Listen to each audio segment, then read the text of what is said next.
السلام عليكم ورحمة الله وبركاته. اللهم صل وسلم وبارك على سيد الخلق. حبيبي يا رسول الله. ازيكم عاملين ايه اخوات وحبايبي؟ بحبكم كتير في الله. ما تنسوش اللايك والشير وسبسكرايب والدعوة الحلوة من قلبكم. تعالوا نبدأ الفيديو كده. حطيت حلة وفيها مية وكمان صينية. يا ترى هعمل ايه؟ تفتكروا انا هعمل ايه من اكلات الشتاء الجميلة بقى الروعة اللي تعمليها لأولادك بقى كده وتبسطيهم في الشتا؟ دي حاجات بقى من اللي هي تدفي.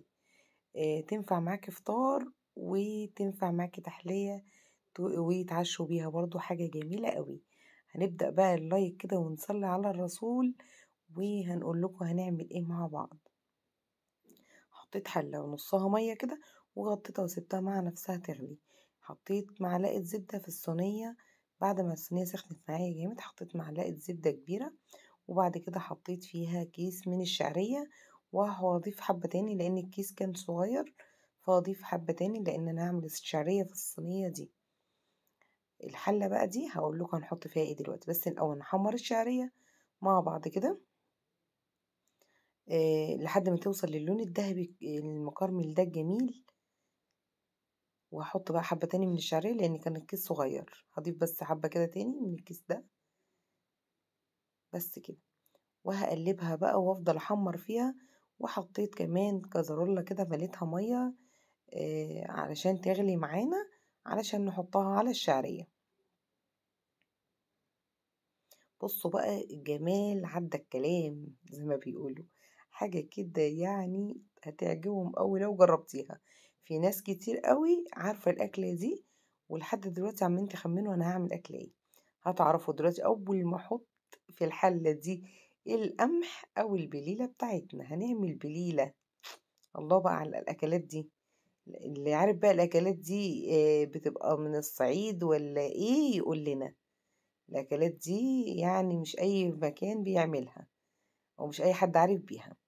حطيت القمح كده أول بليلة. كانت أنا أصلا البليلة دي نقعاها وجيت عشان أعمل بيها عاشورة وحصل ظروف ما عملتش العاشورة. فطبعا رحت طافية رحت مصفياها من المية ورحت حطها في كيس كده وحطيتها في الفريزر. ما فيهاش أي مشكلة ولا جرى لها أي حاجة، وكانت منقوعة معايا وما كانش فيها أي مشكلة. كانت واقفة على السوا. هنا المية كانت غلت معايا. نزلت على كمية الشعرية طبعا كده. يا قد ايه بالظبط فوق الشعرية بالظبط بعقلة كده. يعني ما احطش فيها لان الشعرية انت عارفين بتستوي بسرعة، ما بتاخدش سوا. هي مش رز، هي شعرية.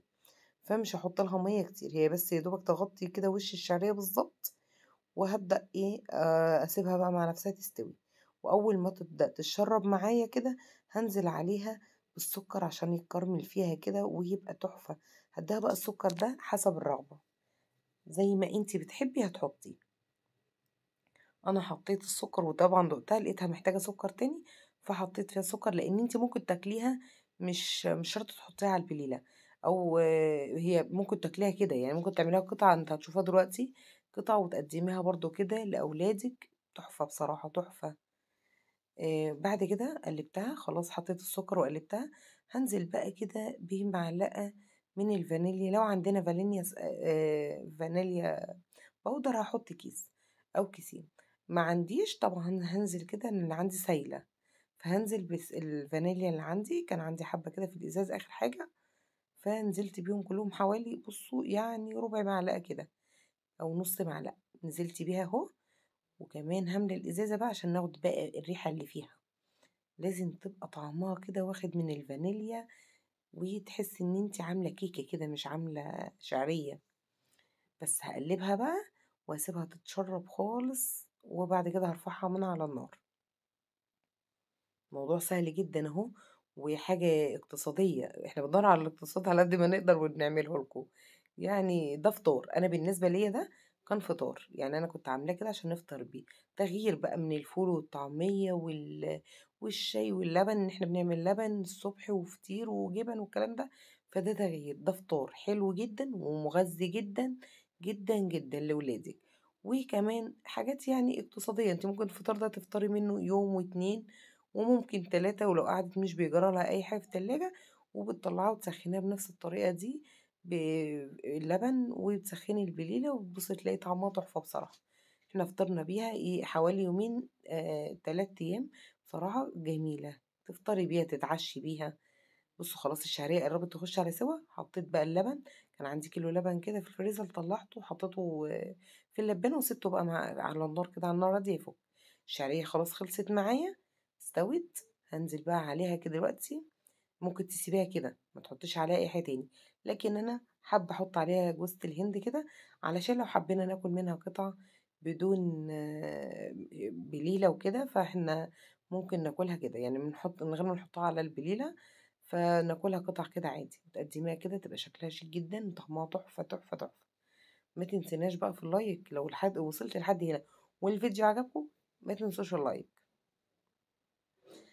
هارُش بقى كده حسب بقى الرغبة، يعني أنتِ عايزة كتير، عايزة قليل، حسب ما أنتِ عايزة، مش عايزة خالص مش هتضيفيها، دي مش أساسية يعني، فتمام.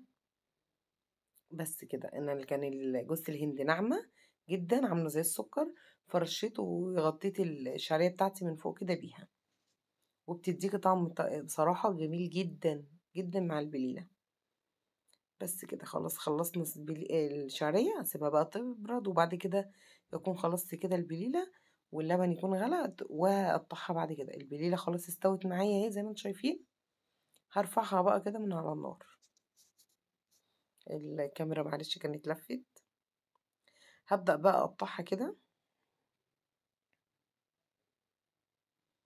تقطّعيها بقى مكعبات، تقطّعيها مثلثات زي ما أنتِ عايزة.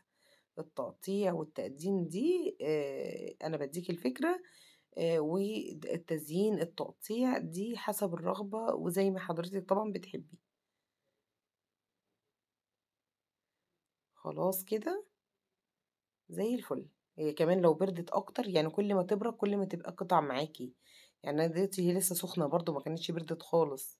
طبعًا على ما البليلة استوت هي البليلة أصلًا كنت ناقعاها باقول لكم، وكانت واقفة على غلوة كده والّا غلوتين بس يا دوبك. فهي كل ما تقعد كل ما هتتماسك معاكِ، يعني كل ما تقعّديها كل ما تبقى بتطلع معاكِ قطع أكتر ومتماسكة أكتر. فخلاص كده بقى هابدأ بقى أحط كده عشان كنا عايزين نفطر بقى. غليت اللبن كويس خلاص كده والبليلة والشعرية، هابدأ بقى أحط.